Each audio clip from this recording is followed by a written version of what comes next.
ugu yaraan 15 qofood ayaa lagu dilay 3 qarax oo ismiidaamin ah oo gelinkii dambe maanta ka kala dhacay degmooyinka Bulaburde iyo Jalalaqsi ee gobolka Hiiraan.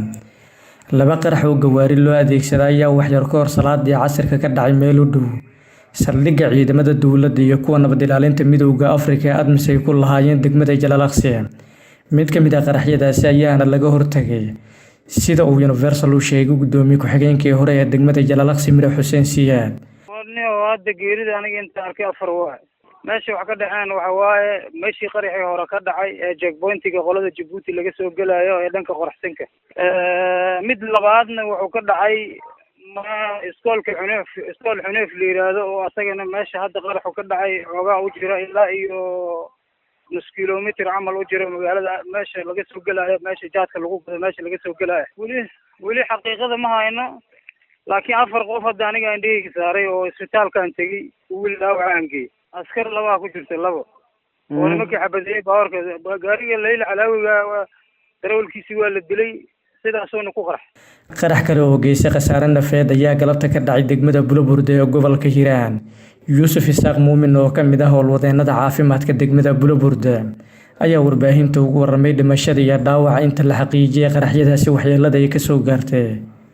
maanta qarax weyn dhacay qaraxaas oo ah gaari Saarafa gaarigaas waxa ka dhacay oo soo istaagay bartamaha eelgaabta soo hore jidoo marow garow waay luuqba mar madaxa ku dhuftay oo dirbiya xataa baala ku dhuftay madaxa yaa taro u baxay waa baxay markii dambe waa la dareemay xabadaha wax looga soo riday degmada xabada looga soo riday halkii xabadaha looga soo riday toos oo baaray xabadaha la dhacay proof ma aha xabadii waa ka waayeen degmadii iyo meesha amsoomaalideedii ku qarxay intan ogaay 8 ilaa 3 11 intaas waa ogaay waxa kaloo jiro dhaawac 31 xamara loo qaadayaa oo rabood gareyn anaga daaweyn dhaawac fudud oo iska socdaana waa 22 52 waa dhaawac halis ah iyo